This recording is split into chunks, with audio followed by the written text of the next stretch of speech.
টানা বৃষ্টি আর উজান থেকে নেমে আসা পাহাড়ি ঢলে আবারও ডুবেছে ফেনী।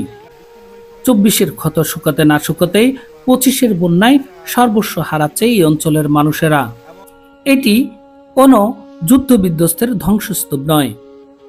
অতিবৃষ্টিতে গত 8 জুলাই উজান থেকে নেমে আসা পাহাড়ি ঢলে সব তছনছ করে দেয়া ধ্বংসলীলার চিত্র। ফেনীর পরশুরাম উপজেলার চিথুলিয়া ইউনিয়নের উত্তর ধনিকুণ্ডা গ্রামের ধোপাপাড়ির মনোরঞ্জন দাসের ছেলে বিমন দাস লাখ টাকা ঋণ করে তৈরি করেছেন স্বপ্নের ঘর। বন্যা স্রোতের প্রবল বেগে তার ঘরটি মিশে গেছে মাটির সাথে। মা ছেলে মেয়েকে নিয়ে কোথায় মাথা গোজাবে সেই দুশ্চিন্তায় তাদের হাহাকার ভেসে বেড়াচ্ছে বাতাসে। এখন সে বাস করে অন্যের ঘরে। 3 থেকে 4 মিনিটের ভিতরে আপনার ঘরের তুলি পর্যন্ত, এই ঢাসা টিন পর্যন্ত পানি। তখন আমি ঘরের ভিতরে গেছি, ঘরের ভিতরে যাই আমি ঘরে আটকে গেছি, আর ঘর থেকে বাড়িতে পারতেছি না। প্রায় 2.5 ঘন্টার উপরে আমি জীবন যুদ্ধ করছি। শুধু বসতঘর নয়, বন্যা হানা দিয়েছে ব্যবসা প্রতিষ্ঠানেও। একই উপজেলার ধোপাবাড়ি মোড়ে জাফর ইবনে আল মনসুরের ফাতিয়া স্টোরটিও ভেসে নিয়ে গেছে বন্যা। তার সেই ঘরহারা ভিটেতে ঘুরে ফিরে দেখছেন ধ্বংসের সেই শেষ চিহ্ন। তার দোকানে লাখ টাকার পুঁজি, ব্যাংকের ঋণ সব এখনই স্মৃতি। সেই 2 ছেলে আর 1 মেয়েকে নিয়ে অনিশ্চয়তায় ভুগছেন তিনি। হঠাৎ করে বাদ ভাঙিয়ে আমাকে দোকান সহ মালামাল সহ ছিল, টাকা ছিল, মরক ছিল, অনেক কিছু ছিল, একসাথে মনে ভাঙিয়ে আমাকে নিয়ে নিতে। দোকান এখন একবারে শূন্য মরুভূমির মতো ধৌ ধৌ করতেছে। এখন এখানে আর কোনো কিছু নাই উপস্থিত।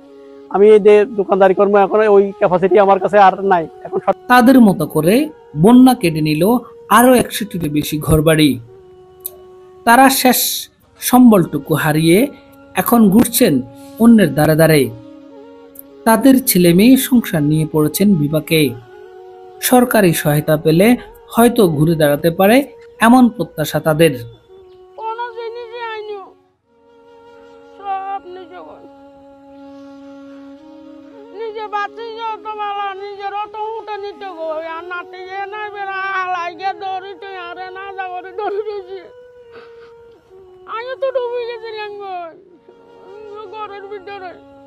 গত 24-এর বন্যায় আমাদের যে পরিস্থিতি হয়েছিল, যা তিলে তিলে একটু কিছু করছিলাম, এটাও বর্তমানে বন্যায় নিয়ে গেছে। এখন আসলে আমাদের পরিস্থিতি খুবই খারাপ, আপনারা দেখতেছেন। আর আপনাদের যে পশ্চিম দিকে দেখতেছেন মুহুরী নদীর বেড়িবাঁধ, আমরা ভালোভাবে আবেদন জানাচ্ছি, টেকসই বেড়িবাঁধ চাই। রাখিটা গেছে গোড়া ঘর, রাখি গেছি দুয়ার, রাখি গেছি সব কিছু, রাখি গেছি 80টা দেখি এদের সব কিছু ভাঙা, সব কিছু নিয়ে গেছে। আমরা তো আর কিছু আর দেখি না রে বাবু, কিছু আর আমরা নাইও। মৃত্যুর পথ থেকে আমরা সরিয়ে যাচ্ছি। মৃত্যুর পথে আমরা তো জীবনে বাঁচবো বলে কিছু বলতে পারতেছি না। আমরা তো এক কাপড়ে কোনোরকম জামটা বাঁচাইছি, পথে 2বার পানিতে অ্যাটাক হয়েছি, কোনোরকম গাছটা দড়িয়ে আমরা বাঁচছিলাম। এই অবস্থা আমাদের আছে, আমাদের আর কিছুই নাই। বেরিবারটা যদি মজবুত করে বাঁধা হইতো তাহলে আর জীবনে আমাদের এটা হইতো না। মৃত্যু দেখি জিনিস, মৃত্যু আমি ওই দিনে দেখছি মৃত্যু যে এত ভয়ঙ্কর, যাক আল্লাহ পাকে হয়তো রাখছে, মৃত্যুর দুয়ার থেকে আমরা বাঁচিয়ে এসেছি। এটা পুনর্বাসনের জন্য ক্ষয়ক্ষতি নিরূপণ করে তালিকা দিতে বলা হয়েছে সংশ্লিষ্ট দপ্তরকে, জানালেন প্রশাসনের এই কর্মকর্তা। আমাদের প্রায় সবগুলো গ্রাম থেকেই পানি নেমে গিয়েছে।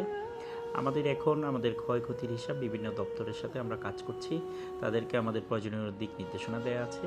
তারা আমাদেরকে তাদের নিজ নিজ দপ্তরের আওতাধীন যে ক্ষয়ক্ষতি হয়েছে সেটি আমাদেরকে জানাবেন, এবং আমরা সকলকে নিয়েই, সকল দপ্তরকে সাথে নিয়ে আমাদের এবারে বন্যার যে ক্ষয়ক্ষতি আছে সেটি পুনর্বাসনের জন্য আমরা কাজ করব। ফুলগাজী ও পরশুরামের লক্ষাধিক মানুষকে বাঁচানোর জন্য বছরের পর বছর কোটি কোটি টাকা বরাদ্দ দেয় বেড়িবাঁধ মেরামতে, কিন্তু বাঁধের সেই টাকা পানিতেই ভেসে যায়। গত 9 বছরে নদীর 2 পাশে ভেঙেছে 194টি স্থানে। প্রতি বছর নতুন জায়গায় ভাঙন দেখা দেয় আর তলিয়ে যায় মানুষের স্বপ্ন।